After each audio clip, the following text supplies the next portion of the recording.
Bonjour à tous, c'est Edouard et aujourd'hui on se retrouve, comme tu l'as dit, pour parler de la 5G parce que je me suis dit que vu que là l'iPhone 12 va sortir et qu'on va dire c'est le premier téléphone qui est compatible 5G, et ben je me suis dit que justement que c'est le bon moyen de pourquoi pas de parler de la 5G quoi, d'essayer de vous expliquer un peu tout comment ça se passe, les réalités, les mythes parce que la 5G on entend plus de dire que c'est quelque chose de négatif, que ça va on va dire abîmer notre santé que vraiment parler de quoi il s'agit, comment que ça se passe.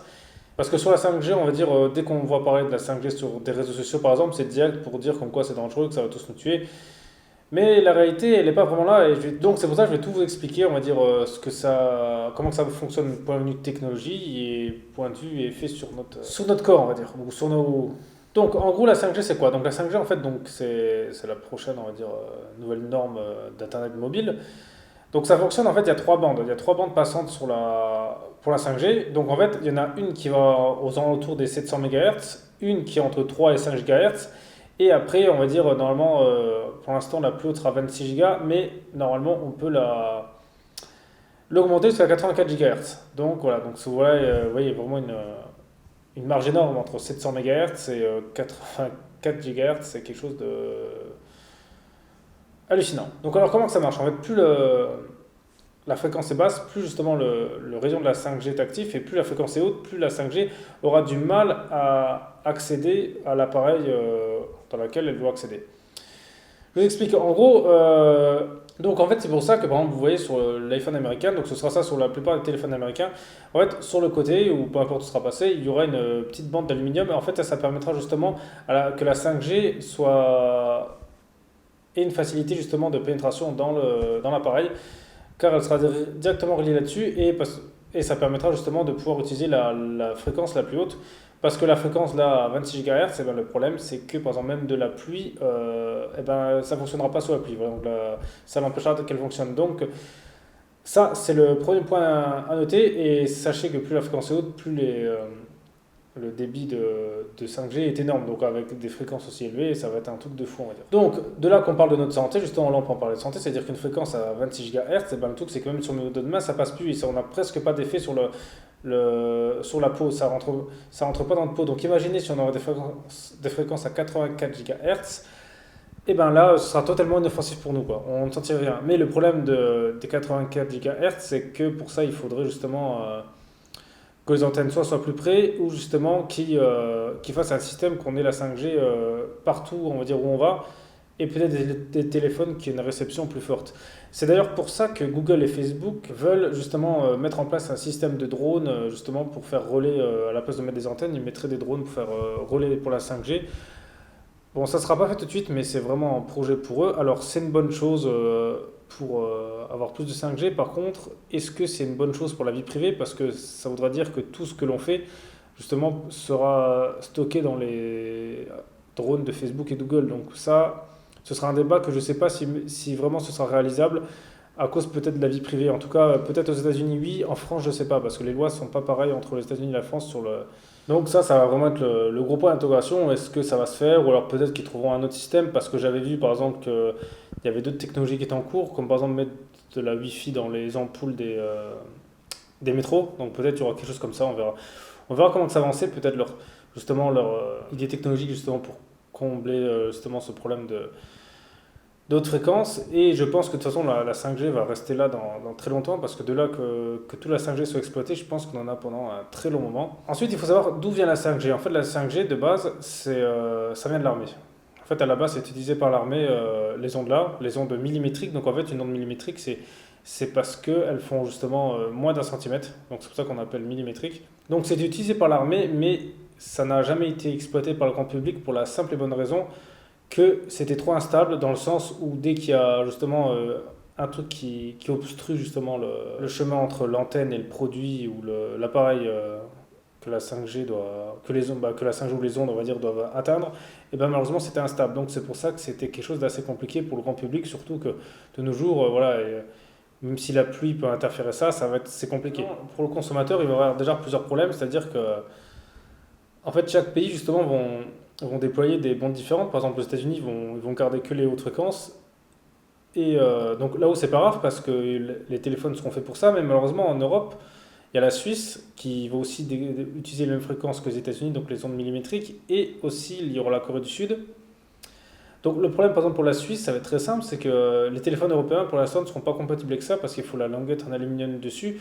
Ou alors, si vous n'avez pas la languette, il faudra vraiment que vous soyez près justement d'antennes qui relient ça, justement qui utilisent les hautes fréquences et qui ait aucun objet devant vous, donc il n'y a vraiment rien qui obstrue le chemin.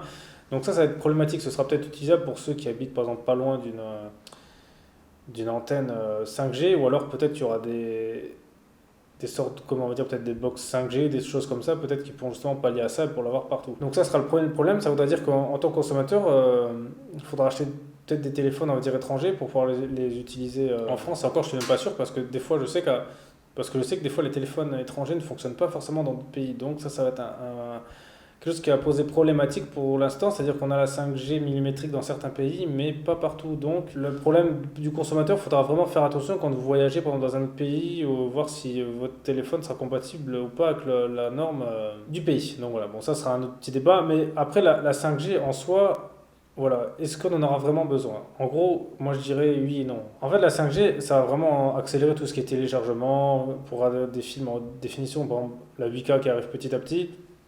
Ou par exemple pour des applis spécifiques, par exemple tout ce qui est justement voiture autonome, peut-être application médicale ou chirurgicale, voilà, il y a beaucoup de choses comme ça, mais pour la plupart des utilisateurs, la 4G suffit largement. Par exemple, quand vous allez sur Internet en 4G, vous êtes d'accord, c'est assez rapide, il n'y a pas de problème, on n'a pas besoin de plus. Et après, il y aura peut-être que justement ceux qui regardent vraiment des séries ou des films, qui téléchargent des films ou qui regardent du streaming sur leur téléphone, que ça pourrait être utile. Moi, pour moi, je pense que, par exemple, moi, à titre personnel, je sais que la 5G ne changera rien pour moi, dans le sens où c'est pas des choses que j'ai besoin. Voilà, si je regarde un film, je préfère regarder sur le PC, la télé, voilà, il y a d'autres choses. Donc c'est pour ça que même vous, la plupart des gens qui auront la 5G, je pense que vous en servirez même pas parce que la 4G suffit déjà largement, c'est déjà très rapide. La 5G va augmenter ça, mais au final, ce sera pas forcément quelque chose qui va révolutionner votre vie, à moins que justement que vous utilisez pour des applications spécifiques ou dans des cas spécifiques ou en parlant du jeu en ligne, ouais, ça peut être aussi ça. Mais ça, je pense que pas beaucoup de consommateurs seront vraiment touchés. Donc c'est pour ça. Moi, à votre place, ce que je vous conseille, c'est que si justement vous n'êtes pas dans les cas dans les cas que je viens de citer, ne vous jetez pas sur les premiers forfaits 5G des opérateurs. Ça ne servira à rien parce que, à part pour dire que vous avez la 5G, mais si vous n'en servez pas, au final, ça ne sert pas à grand chose de payer, à mon avis, un forfait qui ne va pas être donné, je pense, au début, pour pas grand chose. Donc maintenant, justement, on va parler de la santé parce qu'en fait, là, on voit partout, la 5G, c'est super dangereux. Mais moi, ce que je ne comprends pas, en fait, c'est que c'est limite ironique en fait que ça, parce qu'en gros, comme je vous ai expliqué, plus les fréquences sont basses, plus justement le taux de pénétration est élevé, donc plus justement ça peut être dangereux pour notre peau, notre cerveau. Le truc et je vous ai dit justement que la 5G peut monter des fréquences très rapides. Donc ça veut dire que c'est presque inoffensif pour nous, voire inoffensif. Si ça traverse même pas de la pluie, vous inquiétez pas que ça va rien traverser chez vous. Donc là, ce qu'on retient souvent, c'est justement le fait qu'il y aura plus d'antennes. Voilà, c'est souvent, en gros, c'est ça, on va dire que les gens sont inquiets.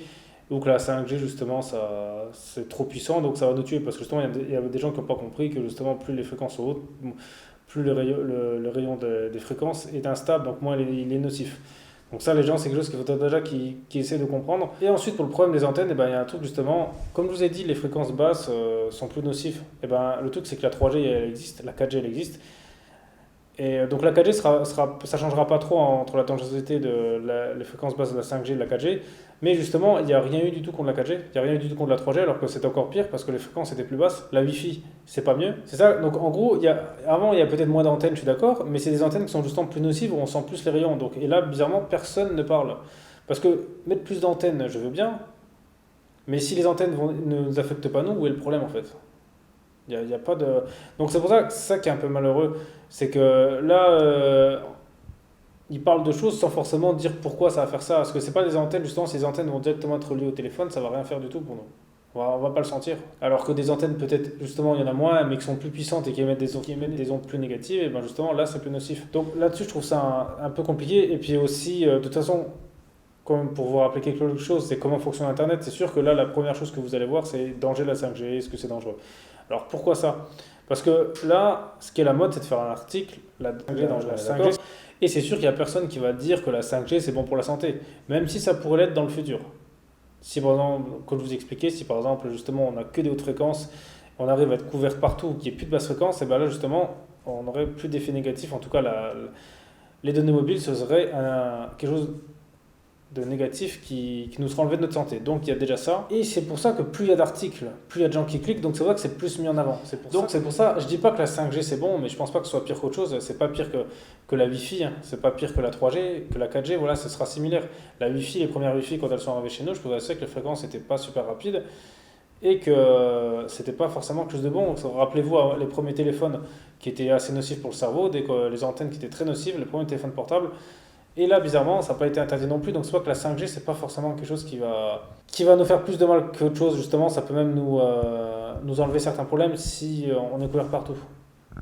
Et ça, c'est quelque chose que justement, je pense qu'il n'y a pas assez de recul là-dessus. Alors que en fait, je voudrais juste dire aux gens, par exemple, qui ont peur pour la 5G, justement, de peut-être justement d'arrêter de regarder des articles tout faits et de peut-être chercher par vous-même à savoir comment que ça fonctionne. Et là, vous verrez peut-être que si c'est dangereux ou non, on verrait ça à votre façon, mais vous verrez que scientifiquement, en tout cas, ça n'a pas l'air dangereux. Après, on n'est pas à l'abri de surprise, mais c'est pas plus dangereux qu'autre chose. Donc, c'est pour ça que je trouve ça un peu ridicule d'attaquer la 5G, mais dans ce cas, au lieu de dire on fait pas de 5G, et ben dans ce cas, on demande déjà à retirer les antennes de 4G, 3G.